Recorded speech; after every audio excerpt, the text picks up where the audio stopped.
வணக்கம். இன்னைக்கு வாமனாவில் நடிகை கஸ்தூரி பாஜகவில் நயினார் நாகேந்திரன் தலைமையில் இணைந்திருக்கிறார். அதை பற்றி தான் இந்த காணொளியில் நாம் பார்க்க போகிறோம்.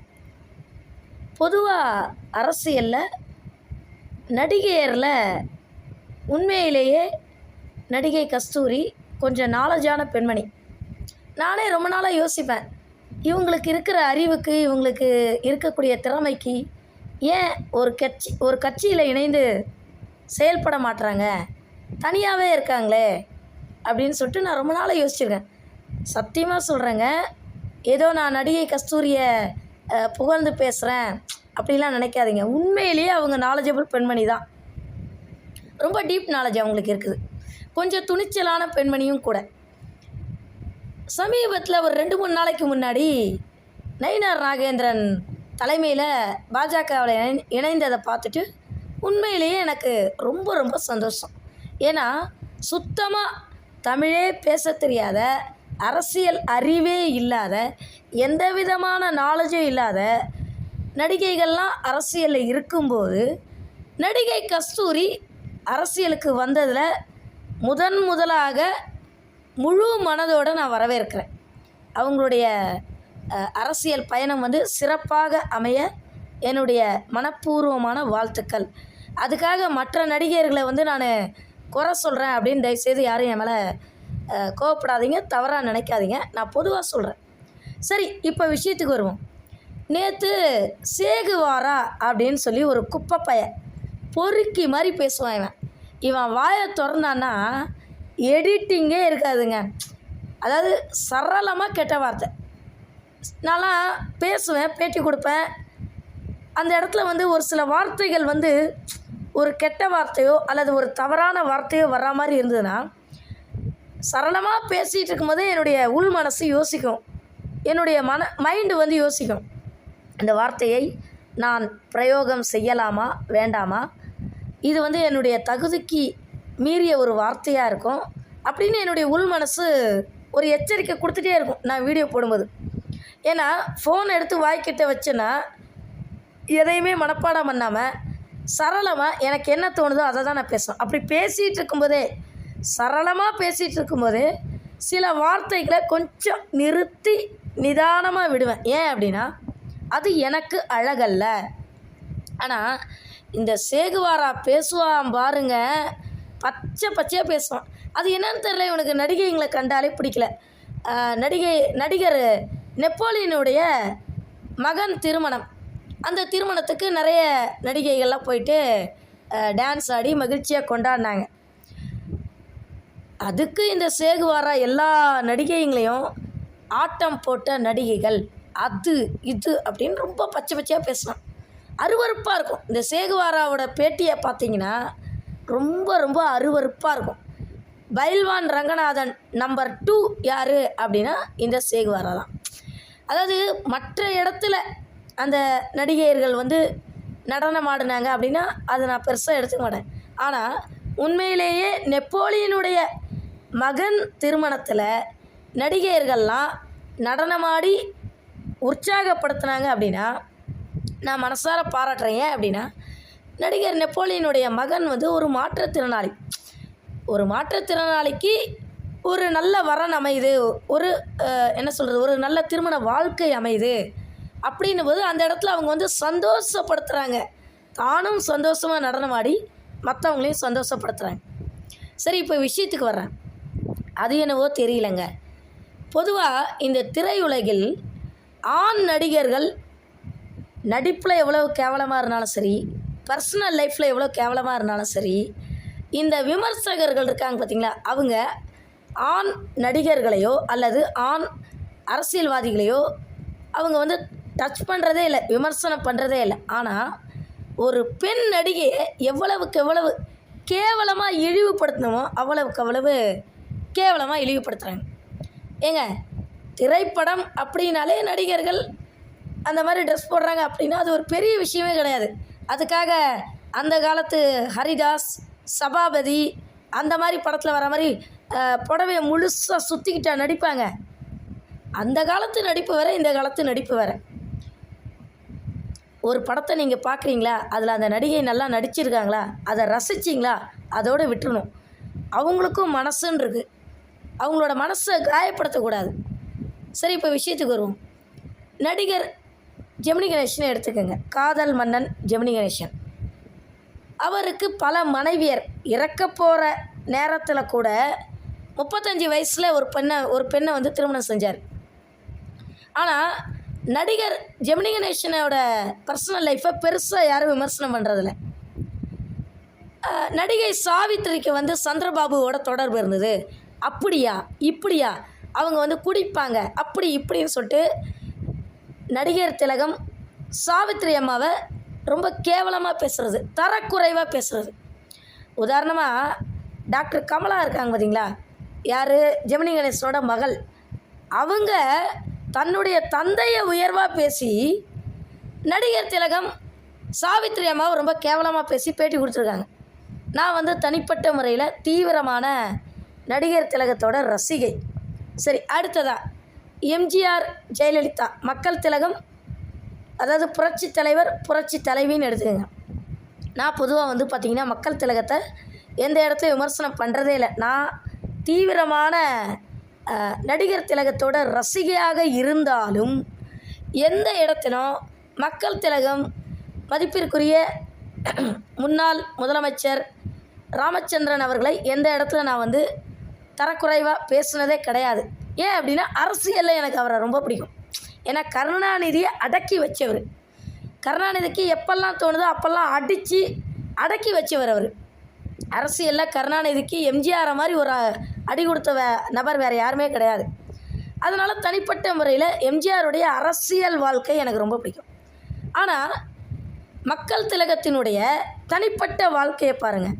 தனிப்பட்ட வாழ்க்கையில் அவர் வந்து நிறைய பெண்மணிகளை அவர் வந்து திருமணம் செஞ்சுருக்கார்.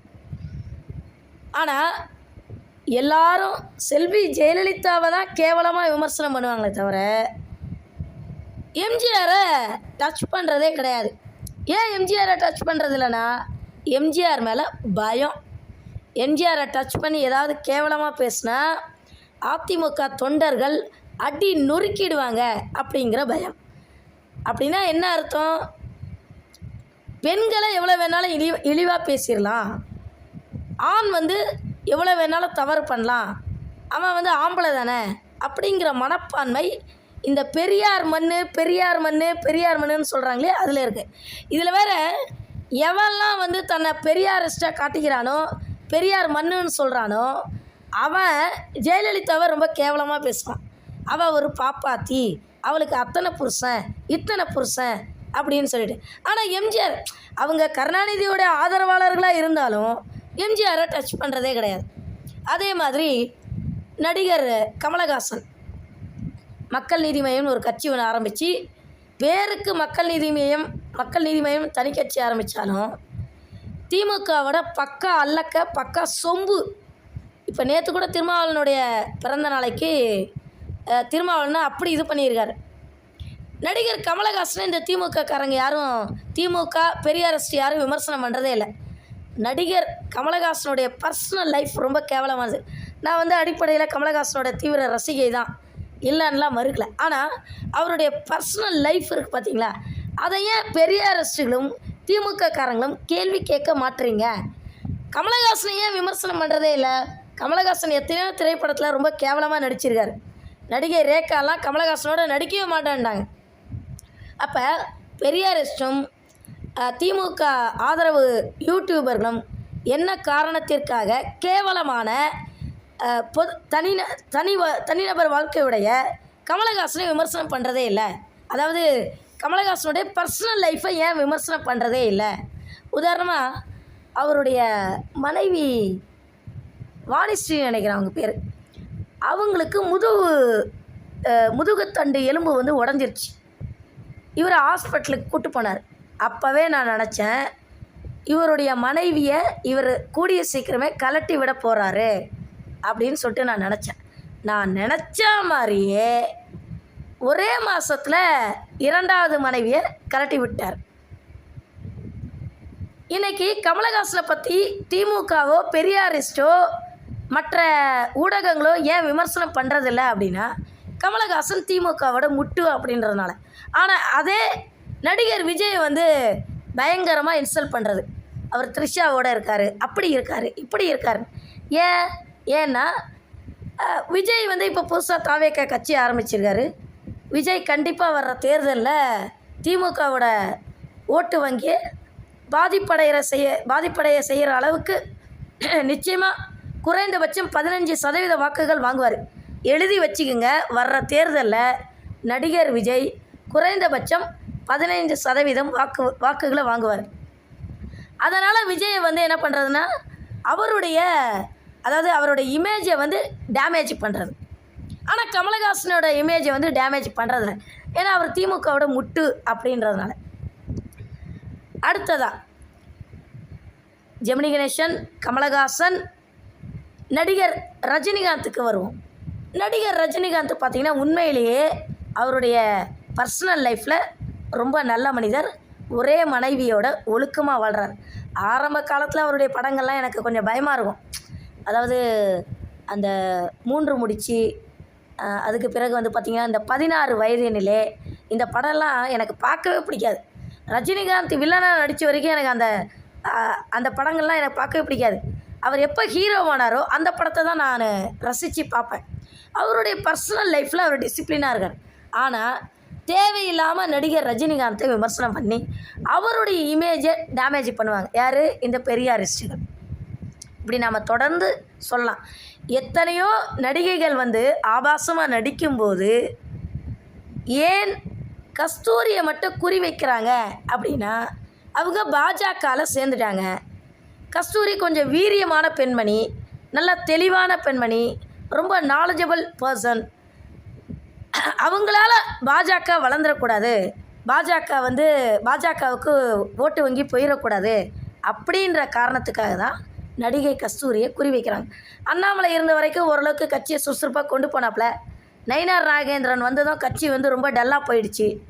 இப்போ கஸ்தூரி வந்துட்டாங்க இல்லையா, பரபரப்பாயிடும். அதனால் நடிகை கஸ்தூரியை நேற்றுலேருந்தே குறி வைக்க ஆரம்பிச்சிட்டாங்க. இனி ஒவ்வொரு பெரியாரிஸ்ட்டும் கஸ்தூரியை ஆபாசமாக பேசுவாங்க. அதுக்காக கஸ்தூரி மனசு உடஞ்சிடக்கூடாது. அதை புறந்தள்ளிட்டு அவங்களுடைய வளர்ச்சியில் மட்டும்தான் அவங்க கவனம் செலுத்தணும். ஒரு உண்மையை சொல்கிறேன், நடிகை கஸ்தூரி நடிகையாக இருந்தாலும் குடும்பத்தின் மீது ரொம்ப அக்கறை உள்ளவங்க. 2 குழந்தை, அந்த 2 குழந்தைங்களை கேர் எடுக்கிறாங்க, உழைக்கிறாங்க, சம்பாதிக்கிறாங்க, நேர்மையாக உழைக்கிறாங்க, சம்பாதிக்கிறாங்க. அதில் உங்களுக்கு என்ன பிரச்சனை? எதுக்காக தேவையில்லாமல் அந்த பெண்மணியை ரொம்ப ஆபாசமாக பேசுகிறீங்க? அவங்க குடும்பத்தின் மீது அந்த அளவுக்கு ஒரு பற்று உள்ளவங்க அவங்க.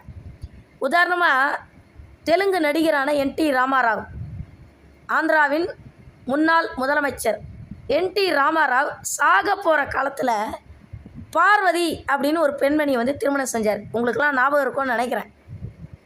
அதுக்கு பிறகு அவருடைய மருமகனான சந்திரபாபு நாயுடு வந்து ஆட்சியை பிடிச்சிட்டாருன்னு வச்சுக்கோங்களேன். ஏன்னா அவருக்கு பிடிக்கல, தன்னுடைய மாமனார் வந்து 2வது திருமணம் செஞ்சது அவருக்கு பிடிக்கல, வயசான காலத்தில் திருமணம் செஞ்சது. NT ராமாராவுக்கு தனக்கு எத்தனை பிள்ளைங்கன்றதே தெரியாதான். எத்தனை பிள்ளைங்கன்றதில்ல, எந்தெந்த பிள்ளைங்க அடுத்தடுத்து, எது மூத்தது எது சின்னது அப்படின்றது கூட தெரியாதான். என்ன காரணம்னா, அவருக்கு குடும்பத்தின் மீது பற்று கிடையாது. அவர் கொஞ்சம் லேடிஸ் விஷயத்தில் வீக்காக இருந்திருக்காரு. அதாவது எந்த நேரமும் தன்னுடைய சந்தோஷத்தை தான் பார்த்துருக்காரே தவிர தன்னுடைய குடும்பத்தில் தன்னுடைய குழந்தைங்களை அவர் பராமரிக்கவே இல்லை. அதனால தான் தனக்கு எத்தனை பிள்ளைங்க, எந்தெந்த குழந்தைங்க வந்து மூத்தது, எதெல்லாம் நடுவில் பிறந்திருக்கு, எது கடைசியில் பிறந்திருக்கு, அது கூட தெரியாத மனுஷனாக அவர் வாழ்ந்துருக்கார். ஆனால் கஸ்தூரி அப்படி கிடையாது. அவங்களுடைய குடும்பத்தை ரொம்ப நல்லாவே கவனிக்கிறாங்க. தயவுசெய்து ஒருத்தங்க நடிகையாக இருக்காங்க அப்படின்ற காரணத்துக்காக அவங்கள விமர்சனம் பண்ணாதீங்க. புரட்சி தலைவி செல்வி ஜெயலலிதா எடுத்துக்கங்க, அவங்கள எந்த அளவுக்கு கேவலமாக பேசணுமோ அந்த அளவுக்கு இந்த தீக்காக்காரனுங்களாம் பேசினானுங்க. ஆனால் தமிழகத்தின் இரும்பு பெண்மணியாக அரசியலில் அவங்க செயல்பட்டாங்க. வருங்காலத்தில் நடிகை கஸ்தூரியும் அந்த இடத்தை நிரப்புவதற்கான வாய்ப்பு இருக்குது. அதனால் கடைசியாக நடிகை கஸ்தூரிக்கு மீண்டும் என்னுடைய மனமார்ந்த வாழ்த்துக்களையும் பாராட்டுக்களையும் சொல்லி இந்த காணொலியை முடிச்சுக்கிறேன். நன்றி, வணக்கம்.